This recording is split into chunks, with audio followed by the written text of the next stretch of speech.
Obrigado, Jesus. Bom dia, irmãos, mais uma vez. Que a graça e a paz do Senhor esteja convosco. Amém. Louvado seja Deus. O texto de Apocalipse tem tudo a ver com o período que nós estamos passando. Santo, santo, santo é o Senhor Todo-Poderoso, que era, que é e que há de vir. Amém? Aguardamos ansiosamente o retorno do nosso Senhor. Peço aos irmãos que abram suas Bíblias, mantenham a Bíblia aberta, e hoje nós vamos meditar no livro de Malaquias, capítulo 3. Mantenha aberta, deixa ela aberta aí, a gente já vai para a leitura. Malaquias, capítulo 3.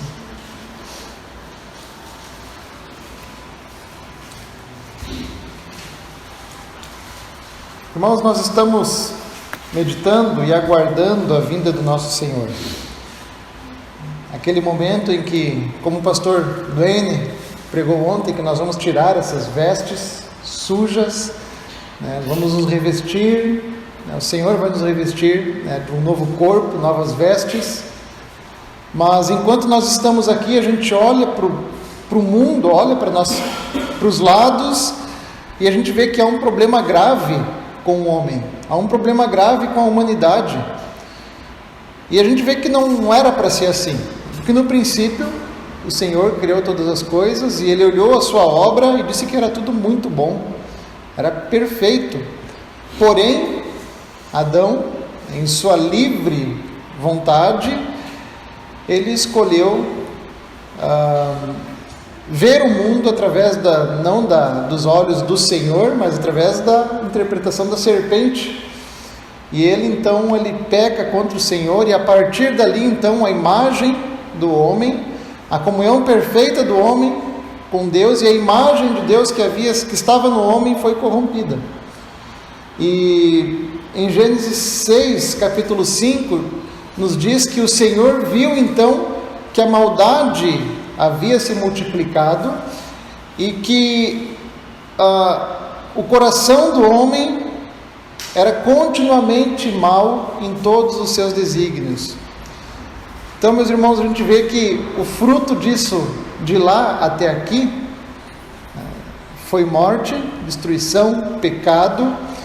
Desde lá, desde a queda, a gente vê, a Bíblia nos afirma que o homem ele não busca ao Senhor, o homem não faz o bem, e o homem não poderia fazer nada para consertar isso que aconteceu no Éden. O homem não tem condições de buscar a reconciliação com Deus, de pagar pelo seu pecado, e agora o pecado faz parte da nossa natureza. Por mais que a gente não queira pecar, o cristão hoje ele não precisa, mas isso ainda faz parte da nossa natureza. E se a história terminasse em Gênesis, com a queda, nós estaríamos perdidos, estaríamos condenados ao inferno, e com justiça. Em Abacuque, capítulo 1, a palavra do Senhor diz que o Senhor ele é tão puro de olhos que Ele não pode contemplar, Ele não pode ver o mal e a opressão. E como eu falei, se a história terminasse lá, nós estaríamos perdidos. Porém, ainda em Gênesis, no capítulo 3, houve uma promessa em que haveria um renovo. Nós meditamos isso na semana passada. Haveria um descendente da mulher que viria para pisar na cabeça da serpente. E passados todos esses anos, a gente chega lá em João capítulo 1, verso 29, nos mostra então o advento, a chegada desse renovo.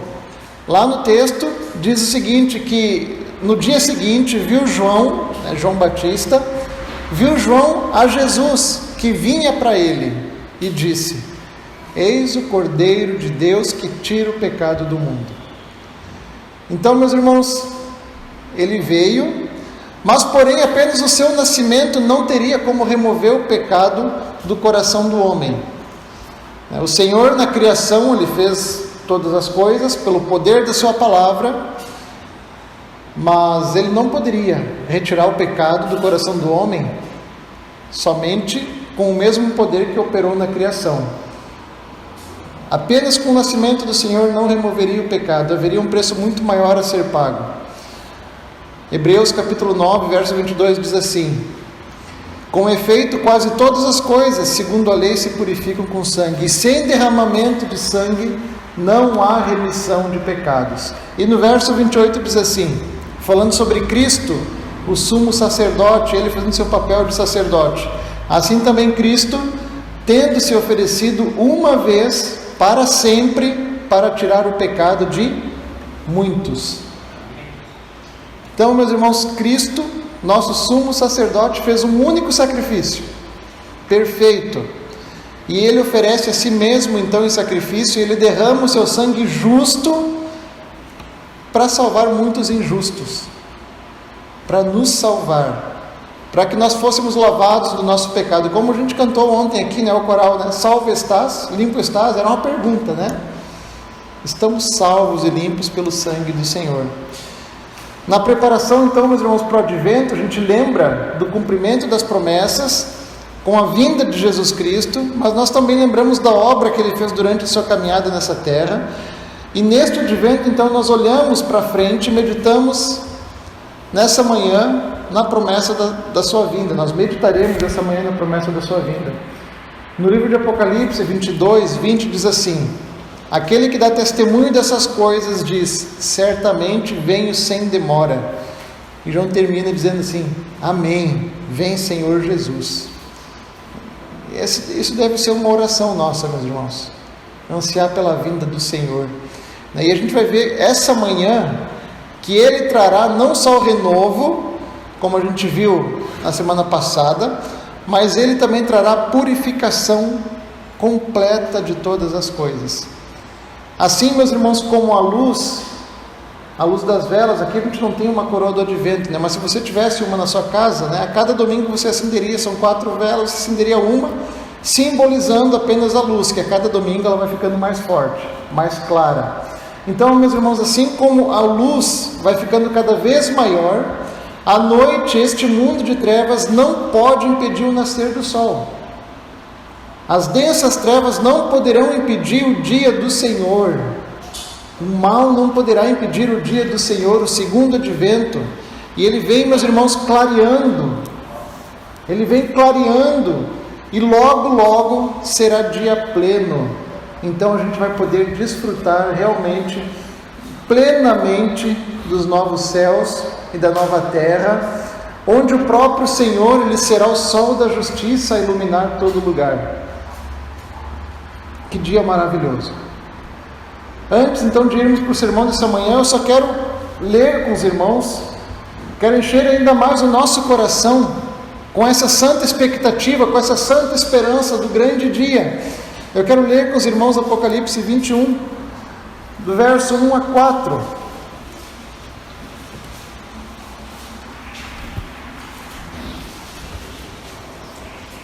Onde a palavra do Senhor diz assim: vi novo céu e nova terra, pois o primeiro céu e a primeira terra passaram e o mar já não existe. Vi também uma cidade santa, a nova Jerusalém, que descia do céu da parte de Deus, ataviada como noiva adornada para seu esposo. Então ouvi grande voz vinda do trono dizendo: eis o tabernáculo de Deus com os homens, Deus habitará com eles, eles serão povos de Deus, e Deus mesmo estará com eles, e lhes enxugará dos olhos toda lágrima, e a morte já não existirá. Já não haverá luto, nem pranto, nem dor, porque as primeiras coisas já passaram. Então, meus irmãos, o nosso Senhor, Ele voltará. Isso, como a gente vê hoje, esse mundo como a gente vê hoje, vai ser completamente transformado. Haverá um renovo.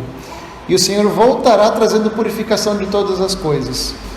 A gente está na série de sermões pensados para o advento, período em que as igrejas cristãs do mundo inteiro, elas olham para a vinda de Jesus Cristo, quer na sua primeira vinda como um bebê, quer na sua segunda vinda, que é a nossa esperança, com a certeza de que Ele vai voltar.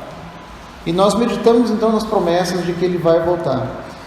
Nós vamos ler essa manhã para mais uma promessa do Antigo Testamento, E vamos ver mais uma vez, vamos entender o cumprimento dessas promessas e também a maneira que elas se relacionam conosco. Domingo passado, nós vimos que Ele voltará trazendo o renovo. E por mais que sejam difíceis as coisas em nossos dias, porque a gente olha hoje, a gente fica nervoso, porque o mundo está terrível, irmãos. Por mais que os nossos dias estejam tenebrosos, a gente pode descansar na promessa de que Deus não nos deixa desamparados, porque há uma promessa de um renovo justo. E hoje nós veremos que junto com a promessa do renovo há também a promessa de purificação. Então, para isso nós vamos meditar no texto de Malaquias, capítulo 3, vamos ler do verso 1 ao verso 4. Malaquias 3, verso 1 a 4.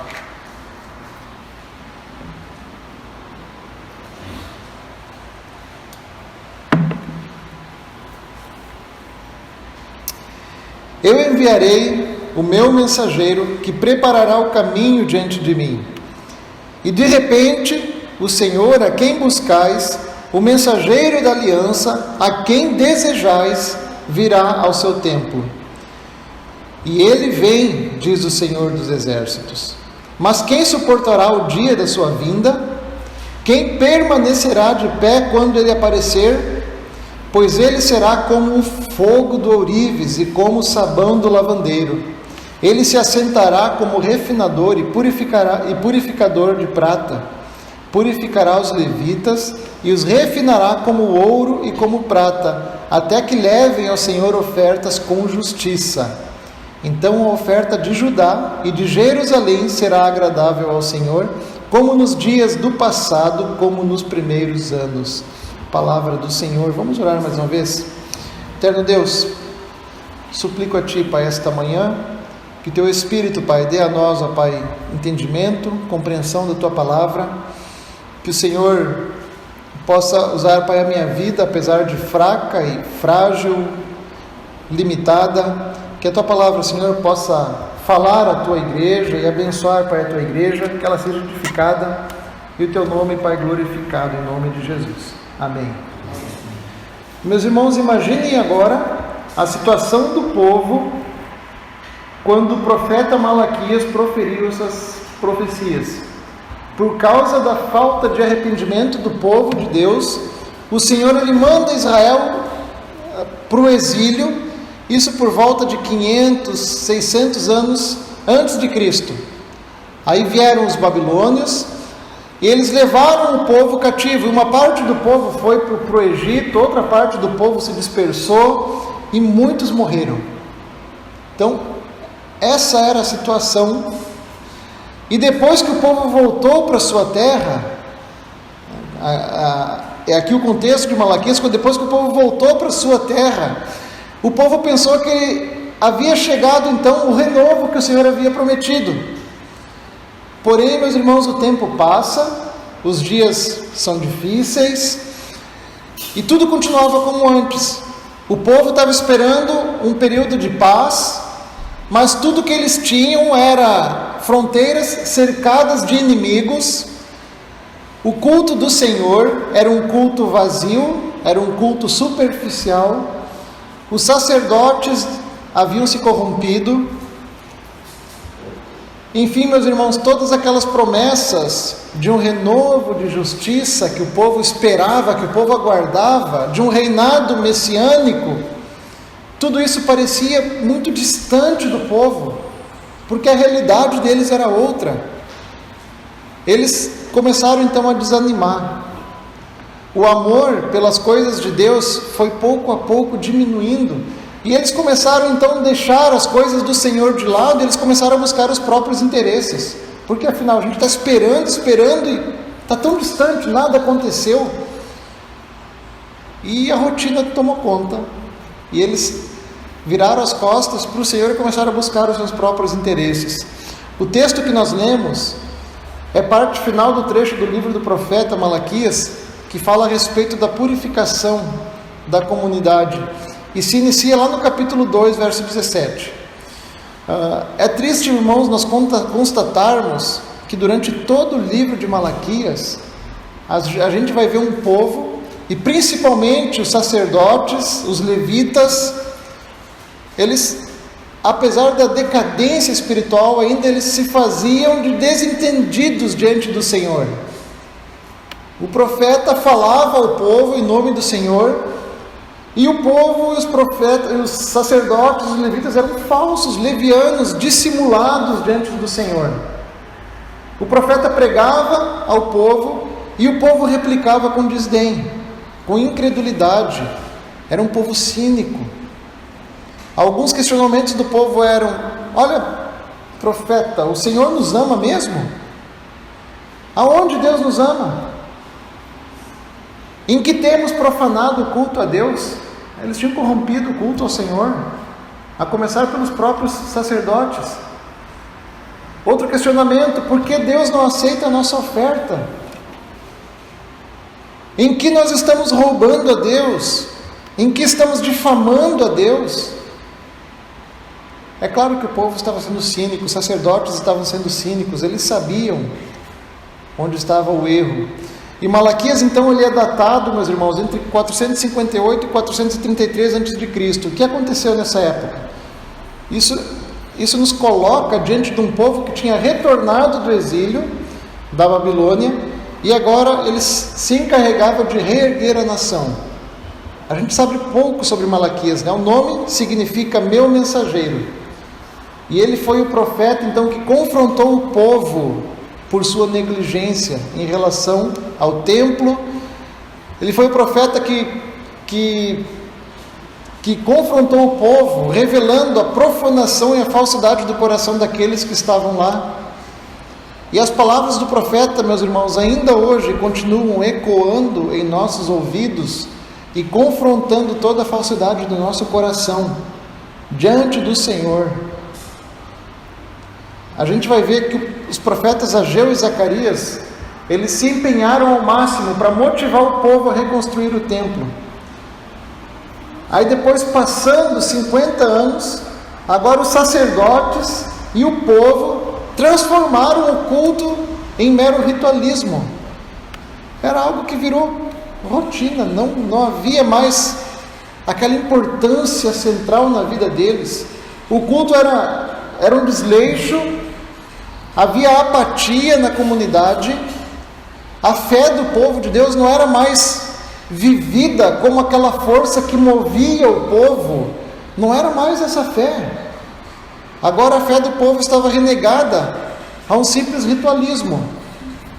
Faziam porque tem que fazer, porque os pais fizeram, agora eles estão vivendo e fazendo de qualquer jeito. Não havia sentido algum, era uma mera repetição. E é nesse contexto, meus irmãos, que as profecias de Malaquias são proferidas, mostrando que Deus, ele exige uma resposta urgente, e ele espera de todo o seu povo um comportamento, não com palavras, mas de coração, de ação, de atitudes. Por isso que Malaquias, ele fala tanto de coisas práticas. Ele vai falar sobre o culto, ele vai falar sobre a vida matrimonial, ele vai falar sobre relações sociais. E em seguida ele passa a falar, meus irmãos, da necessidade de purificação, a promessa da bênção e da justiça para Israel. Leiam Malaquias em casa, é um livro fantástico. É um livro que nos faz colocar o nosso coração diante do Senhor e corrigir muita coisa. Malaquias vai nos falar principalmente sobre purificação.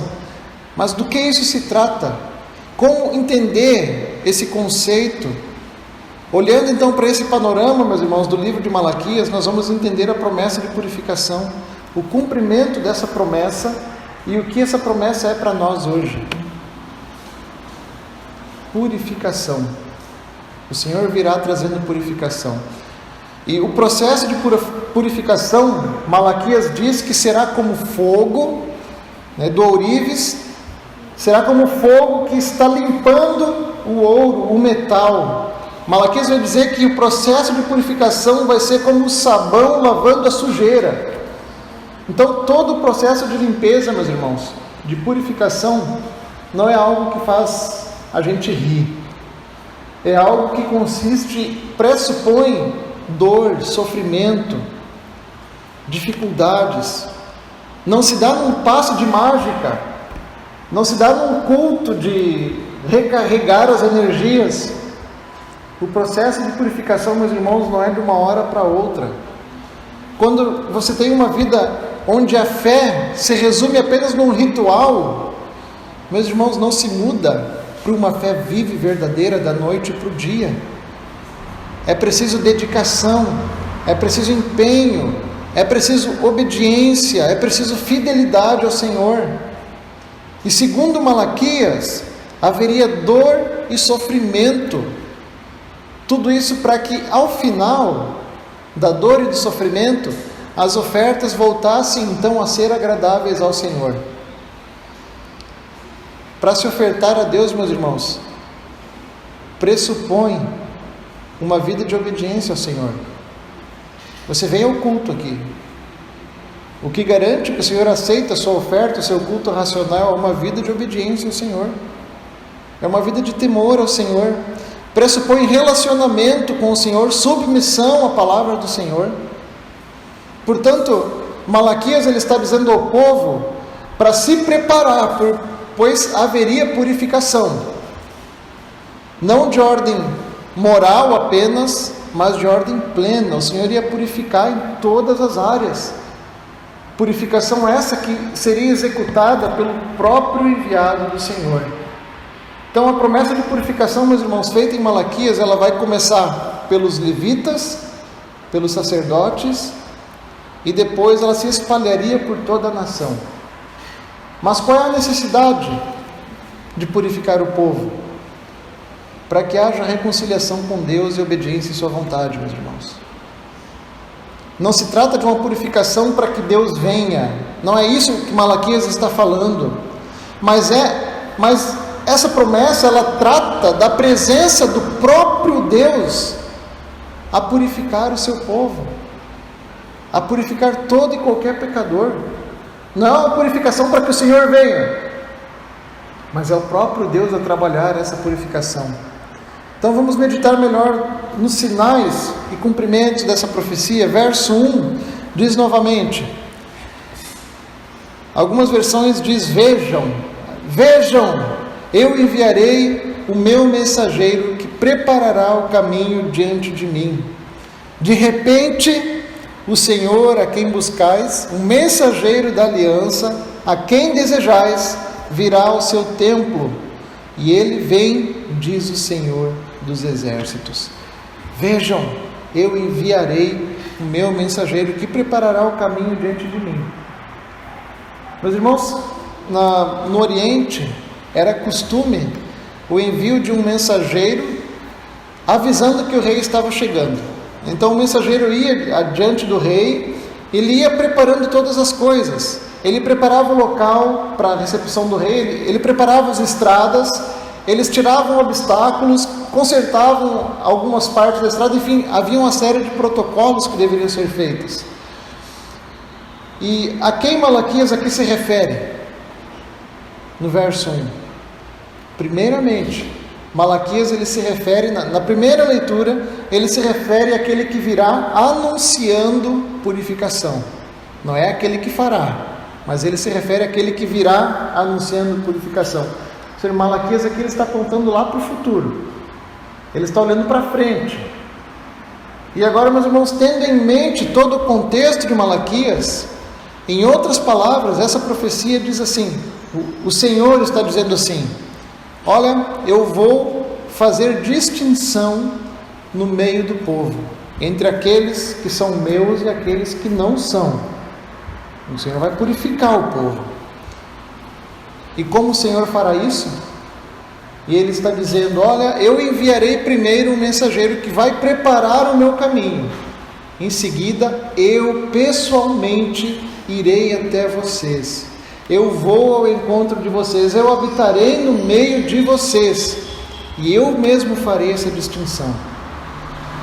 Eu mesmo, aquele que vocês tanto desejam, eu entrarei no meu templo, eu vou purificar os sacerdotes para que me ofereçam um culto verdadeiro, e eu me porei contra todos aqueles entre vocês que desobedecem à minha lei. Você já imaginou, meus irmãos, o Senhor falando isso ao seu povo? Eu me porei contra vocês que desobedecem à minha lei. Há aquele ditado, né? Se o Senhor é por nós, quem será contra nós? E o Senhor está dizendo, olha, eu vou ser contra vocês. Aí vem o cumprimento dessa promessa. Passa-se o tempo e nós chegamos no Novo Testamento e vemos a própria palavra do Senhor no Novo Testamento interpretando essa profecia. É a melhor maneira de interpretar a Bíblia. Ela interpreta ela mesma. E a gente vê no Evangelho de Mateus capítulo 3, no Evangelho de Marcos capítulo 1, no Evangelho de Lucas capítulo 3, esses textos nos ensinam que essa profecia, primeiramente, ela fazia referência a quem? A João Batista. Ele era aquele que seria enviado para preparar o caminho. E essa promessa, então, meus irmãos, ela leva 400 anos para se cumprir. E após 400 anos, vem João Batista no deserto. E ele chamava o povo ao arrependimento. E a pregação de João Batista não consistia em falar ao povo, olha, Jesus ama vocês. Esse não era a pregação de João Batista. João Batista não chegou no deserto com uma placa em aramaico escrito abraço grátis.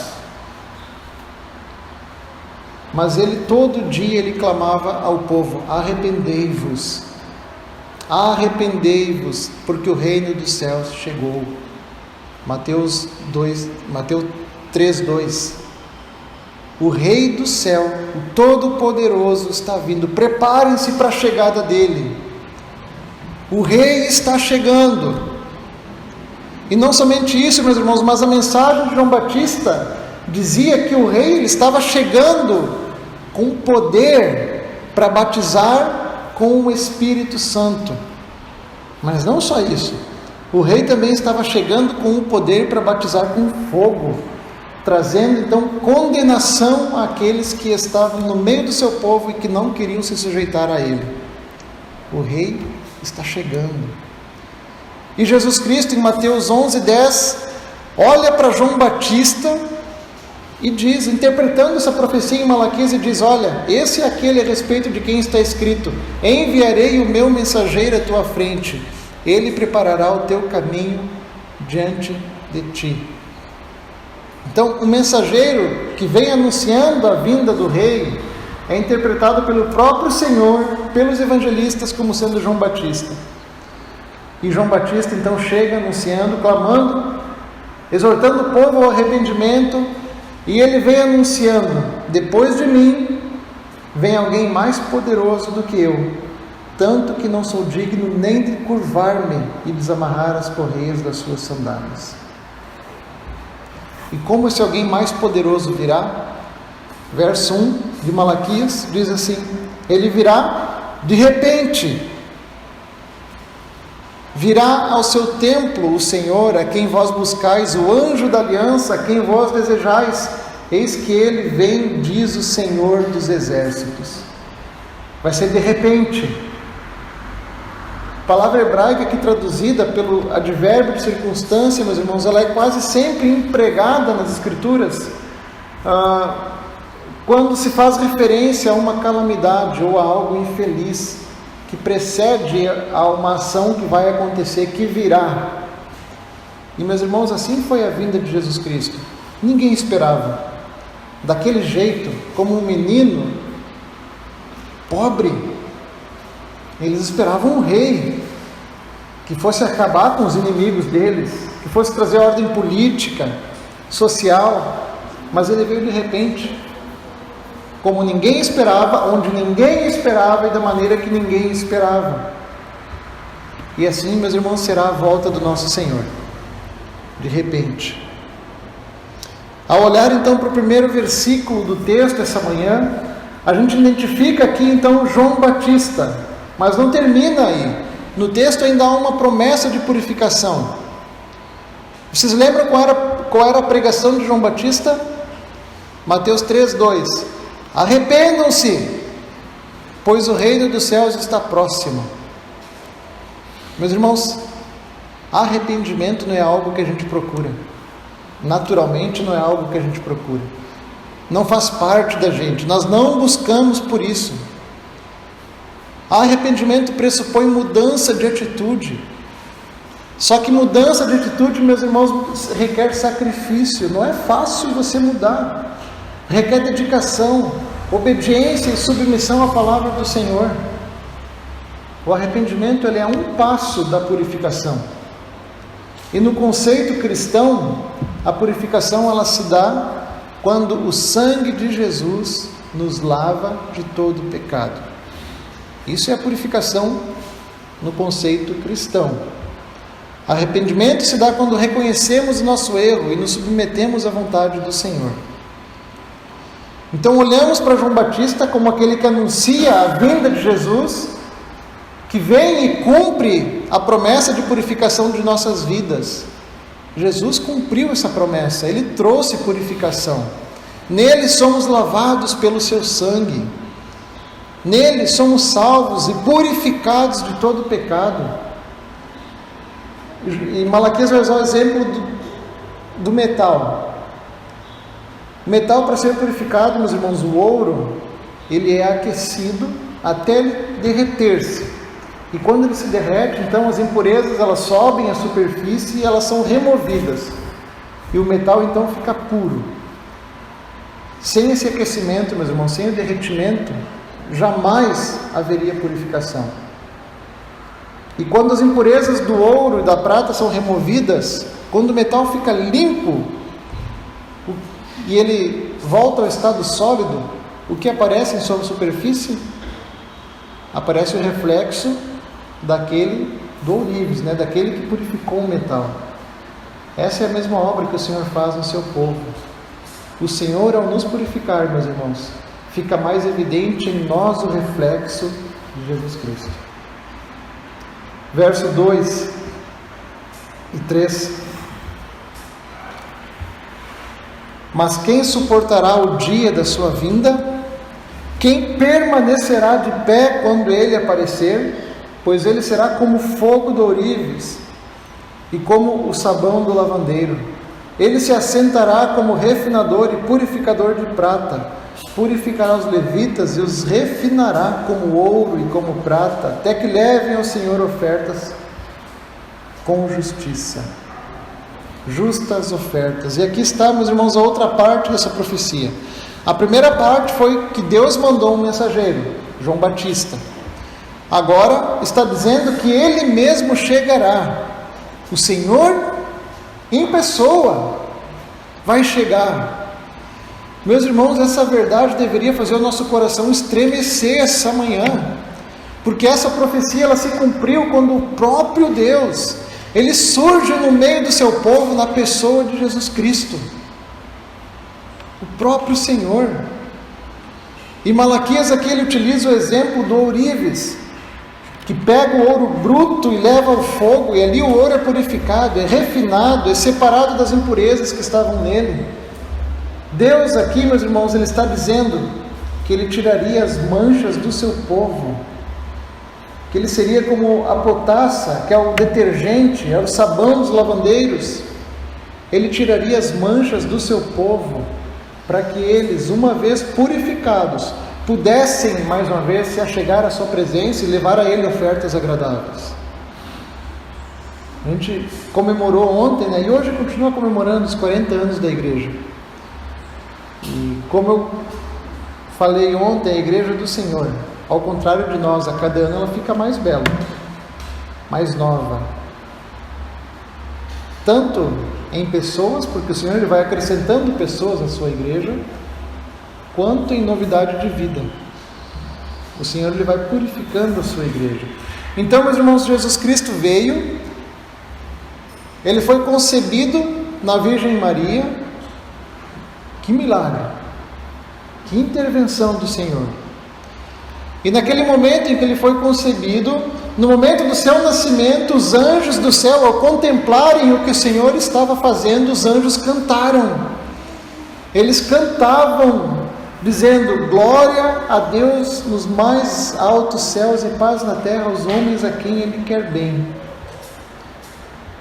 E o menino, ele cresce e ele começa a trilhar o caminho da cruz, e na cruz do Calvário ele derrama o seu sangue precioso, que é muito mais poderoso do que o fogo do ourives e muito mais poderoso que os detergentes dos lavandeiros, para tirar o pecado do seu povo. Sim, meus irmãos, o Senhor, Ele purifica o seu povo com o seu próprio sangue. Por isso, meus irmãos, não importa o teu passado, não importa como você está hoje, saiba que Deus, na pessoa de Jesus Cristo, Ele tem o poder de perdoar todos os pecados e purificar de todo o mal. Nenhum homem jamais conseguiu e conseguirá ser tão pecador ao ponto do Senhor não o conseguir purificar.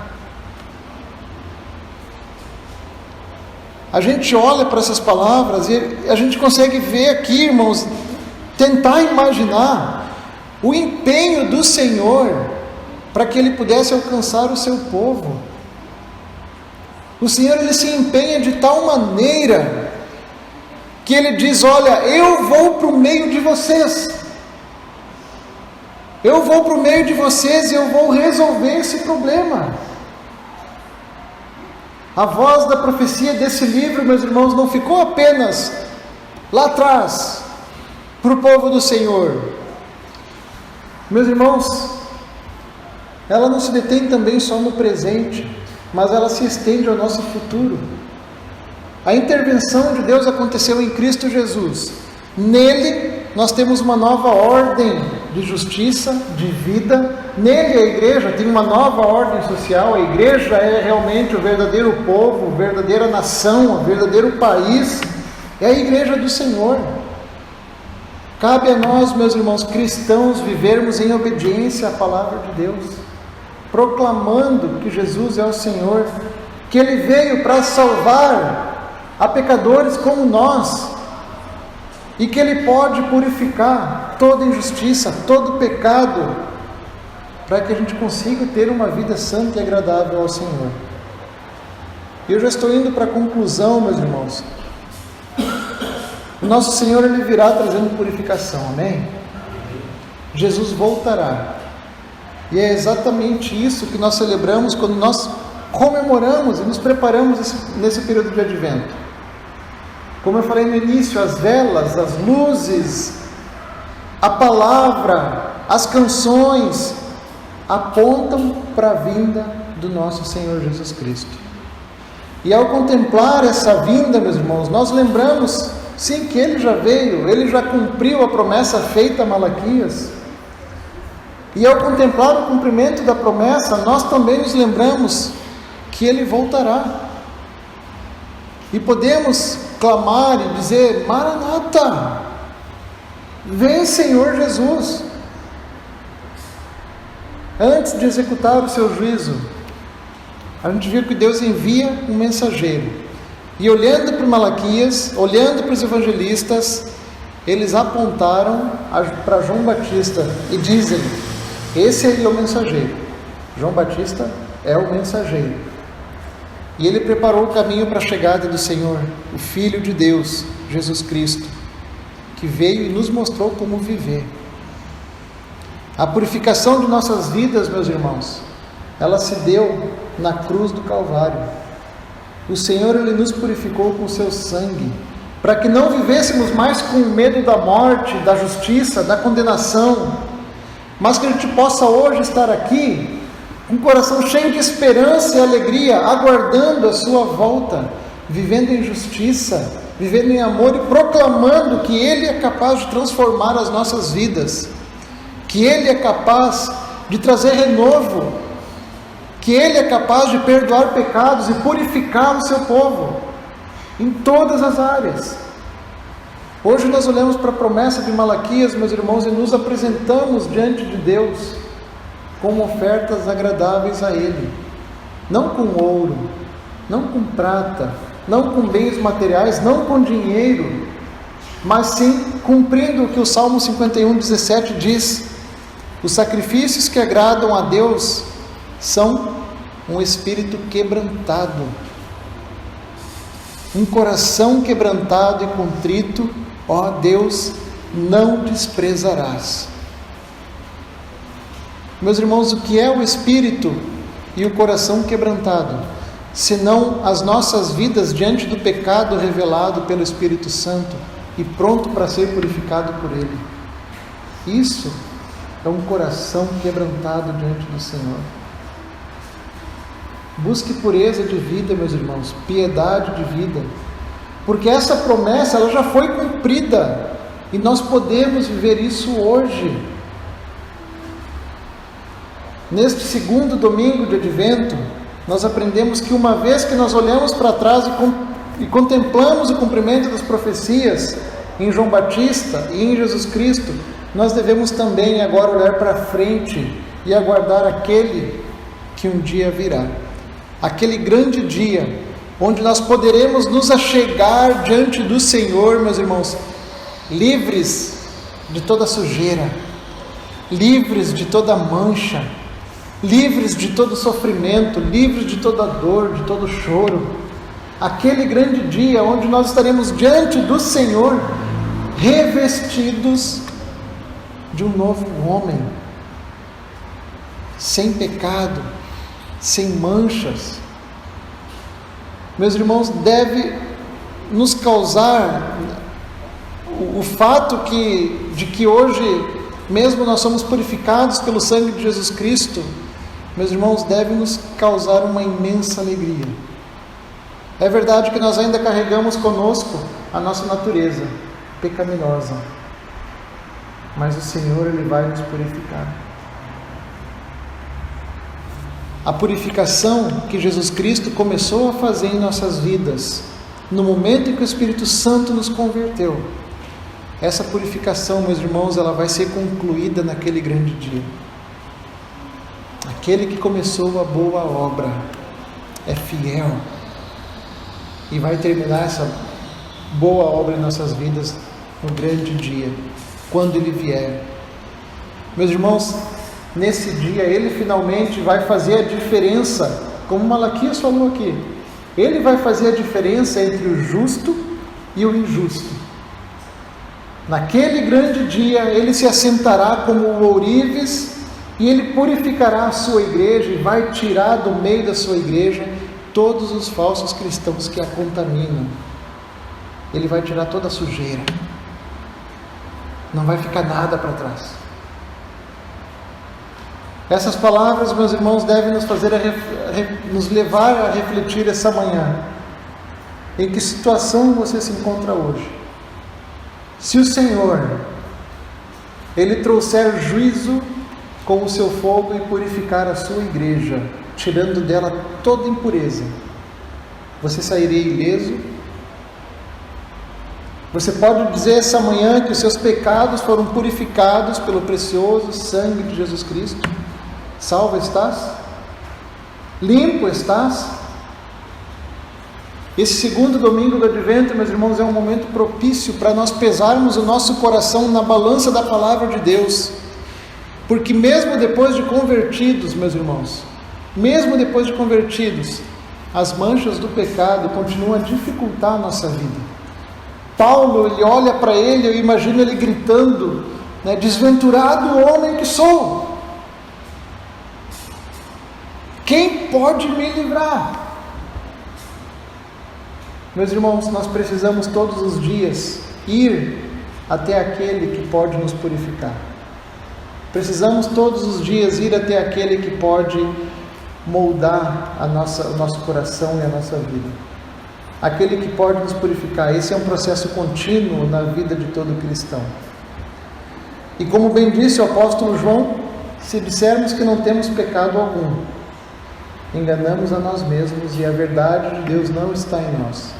Mas se confessarmos os nossos pecados, Ele é justo e fiel para nos perdoar os pecados e nos purificar de toda injustiça.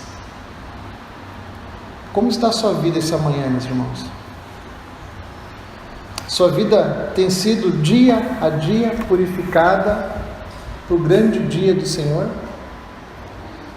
A palavra do Senhor nos lembra que Ele pode nos purificar. Ele pode purificar a nossa vida de todo mal, tirar toda a mancha, tirar todo o pecado e fazer tudo novo em nossa vida. É disso que você precisa? O Senhor diz: vinde a mim. Amém? Vamos orar?